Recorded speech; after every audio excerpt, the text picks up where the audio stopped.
책이 좋아서 책에 마음을 기대고 산 세월. 책을 읽고 책을 닫고 책을 섬기는 곽현숙 대표님은 날마다 아벨 서점에서 새 힘을 얻는다고 합니다. 배달이 헌책방 하면 그를 모르는 사람이 없을 정도로 배달이와 가장 닮은 사람이라고 할 수 있지요. 글쎄요, 아벨 서점을 말하라고 한다면 글쎄 이제 와서 제가 보는 아벨 서점은 어쩌면 우주 공간의 입문서 아닌가 그렇게 생각합니다. 우광로는 제가 어려서 이쪽까지는 우광로 쪽까지는 못 들어왔어요. 근데 이제 제가 48번지에 어려서 살았기 때문에 지금 동부경찰서에서 요 배달이 요 끝에까지 오는 거는 예전에 제가 어려서 이제 그 그림이 지금도 선명한 게 그 석양을 등지고 사람들이 굉장히 많은 사람들이 저녁 시간에 들어오는 걸 봤어요. 그랬는데 그 그림을 나중에 이제 누가 말씀하시냐면 오광철 선생님이 말씀하셔요. 무슨 말씀을 하시냐면 우리 동구 사람들은 중부의 일거리를 위해서 아침에는 출근했다가 오후에는 퇴근을 한다. 근데 저 철로딸 있잖아요. 거기를 통과해서 퇴근을 한다는 거예요. 그 말씀하고 딱 맞아떨어져서 굉장히 그래 내가 6살, 5살 때 얘기니까요. 맞는 말씀이구나. 그럴 정도로 사람들이 엄청 많았죠. 글쎄요, 저는 이제 끊임없이 보는 게 책 장사를 하는 이유도 그래요. 책을 보면서 사는 세계와 안 보는 세계가 너무 크다는 거를 봤고요. 같은 친구끼리도 저는 학교 공부가 없는 사람입니다. 그렇지만은 제가 책 속에 들어가서 사는 세계하고 내 친구들하고의 세계가 너무 달라서 말을 이렇게 즐겁게 할 수는 없었어요. 마찬가지로 책 속에는 너무 정말 대단한 세계가 많은데 그것을 나눌 수 있는 방법, 내가 뭘 가져서가 아니라 내가 그냥 책방에 있어 나부터 배워야 되겠지만 나부터 배운다는 마음으로 시작했지만 가면서 느끼는 게 뭐냐면 정말 엄청난 그 책들이 들고 날고 하면서 사람들과 소통하게 되는 것, 책과 사람이 소통하게 되는 거에서 많은 걸 배우죠. 이렇게 무한한 세계의 통로구나라는 생각을 했기 때문에 아까 우주의 공간이라는 얘기가 나왔는데요. 그 마찬가지로 이 배달이 사건이 일어나면서 제가 이제 외친 게 있습니다. 뭐냐면 여기는 대단한 대안학교다. 여기 자체가.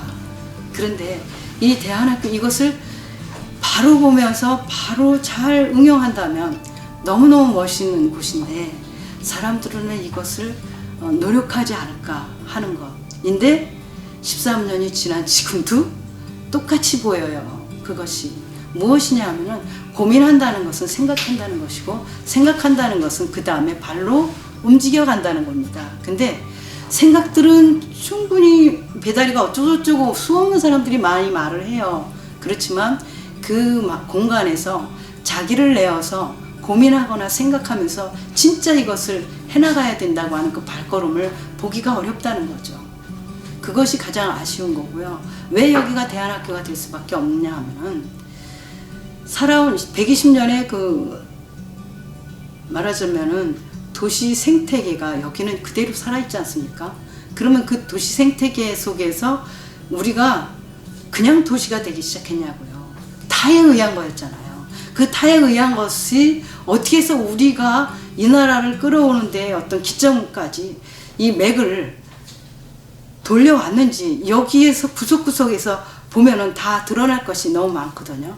이것이 바로 우리의 족적을 찾아가는 우리가 나라를 잃고 그리고 찾아갔던 어떤 발걸음을 충분히 여기서는 채취해낼 수 있는 곳이고 그리고 좀 더 깊이 생각하면서 결국에는 사람이 왜 애쓰면서 살겠어요?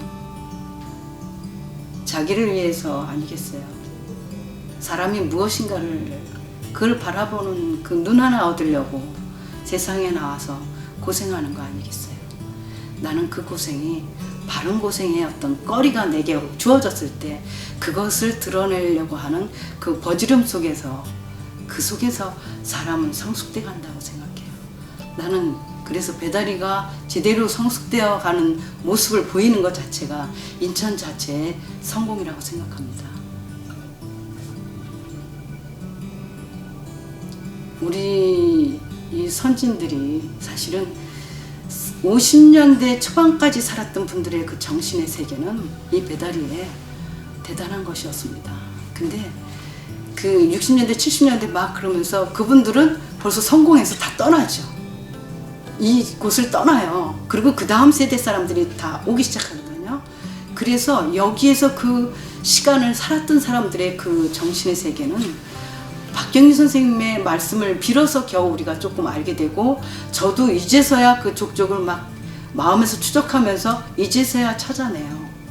뭐냐면 이 배다리 사람들은 철학을 공부하거나 어떤 학문을 열심히 공부한 사람들은 아니지만 삶에서 오는 그 터득해서 온 그 생활의 그 움직임의 그 행동은 어느 것을 넘어선 그런 그 사람들의 그 말 없는 철학이 흐르는 곳이었다라는 표현을 하거든요. 근데 그 말씀이 왜였을까라고 하는 걸 이쯤에서야 저도 겨우 찾아냅니다. 그럴 정도로 우리는 배다리에 대해서 너무 아는 게 없다는 거죠. 박경리 선생님이 이제 책방을 하셨다는 것에 대해서 굉장히 그 공감적인 게 뭐냐면, 그 김영주 관장, 박경리 선생님 따님이 뭐라고 말씀하시냐면 그런 얘기를 하셔요. 장터에서 종이더미를 그 속에 책이 들어있는데 그것을 관으로 사서 거기에서 책을 이제 골라서 거기에서 정말 너무 좋은 책들이 나오면 밤새 잠을 못 주무시고 그걸 와서 집에 와서 읽으셨다는 표현을 하시거든요. 그럼 마찬가지로 번책방이라는 것은 하나의, 그러니까 우리가 보기에는 참 미비한데 그 속에서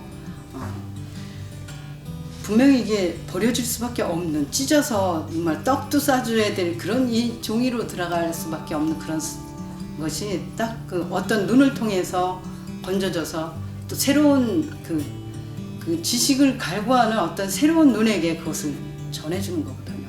이것이 지금 헌책방이 갖고 있는 일이에요. 제가 아마 평생 신나서 했던 일이 바로 그걸 겁니다. 그러면 박경리 선생님은 고등학교 때도 일정 치하에도 책이 보고 싶어서 학생들이 책을 자기 친구가 갖고 오면 그걸 보려고 꾀병을 부리고 그 책을 봤다는 거거든요. 그런 사람이라면 이 책을 보고 얼마나 자기도 그렇지만 누군가 보게 하고 싶다는 그런 마음이 얼마나 컸겠어요. 그것을 마음껏 부려봤던 시간들 아니셨을까. 결국에는 뭐 생각보다 막 맨날 좋은 책이 들어오는 건 아니지만 그때로서의 책이라는 것은 엄청나게 귀했거든요. 우리가 양서를 만들어내지 않을 수밖에 없는, 그러니까 우리의 그런 기술이 스스로가 없는 시대, 그때의 책들이었거든요. 그래서 결국엔 일서를 많이 파셨지만은 그 속에서 이제 무엇을 저는 보냐면요, 우리 지금 현재 이 헌책방들이 하고 있는 일들이 바로 그 무언가에 치워져야 될 것 속에서 진수를 얻어서 지금도 끊임없이 그 진수를 그리워하는 그 가슴들을 이렇게 연결시켜 주는 거거든요. 그래서 제가 그 우주의 방이다라고 하는 표현을 하는 자체는 헌책방이 갖고 있는 거대한 영혼의 길입니다. 그래서 그런 말을 함부로 할 수 있어요. 그럴 수밖에 없는 게, 정말 이제 책을 만지다 보면 너무 기가 막힌 책들을 많이 봐요. 이거 어떻게 이 세계가 어떻게 있어? 정말 보지 못한 그 세계가 열으면 그냥 그 속으로 우리가 들어가잖아요. 그런 것들 아마 박경리 선생님도 그 신기루 때문에 아마 1년 정도 하신 것 같아요. 그러면서 기기스락, 남의 집 기기스락 정도에 그저 한 평 정도, 2평 정도 되는데 이렇게 해서 뭐 하셨다고 하시더라고요. 그런 말씀을 들으면서 뭘 박경림 선생님에 대해서 뭘 느끼냐면은 열정. 그 귀할 때 뭔가 누군가 정말 서로 그리워서 목마르잖아요. 책 한 권이라도. 저는 책 한 권 빌리러 가기를 그 집에 가서 서성서성거리다가 한 30분을 서성거리다가 그 집에 들어가서 겨우 책을 빌려다 본 적이 있거든요. 제 시대가 그랬는데 그 내가 태어난 50년대라면 더 하지 않았겠어요. 48년도니까. 그때 그 상황들을 막 그림으로 막 보는 것 같은 느낌. 그래서 선생님의 그 정말 세대로서 시장에 나가서 뭔가 열어놓고 자기를 드러내는 건데 그러고 할 수 있는 용기가 있었다는 건 결국엔 그분에게 있어서는 책에 대한 열정, 알고 싶은 거에 대한 갈망, 그거에 대한 모든 그 몸을 그 알고 싶은 거에 막 완전히 자기를 내놓을 수 있었다는 것, 거기에 크게 박수를 쳐주고 싶습니다. 그래서 박경림 선생님의 서점이라는 거에 대해서는 그 정신의 맥으로 존경하기 때문에 이렇게 모셔놓고 있습니다.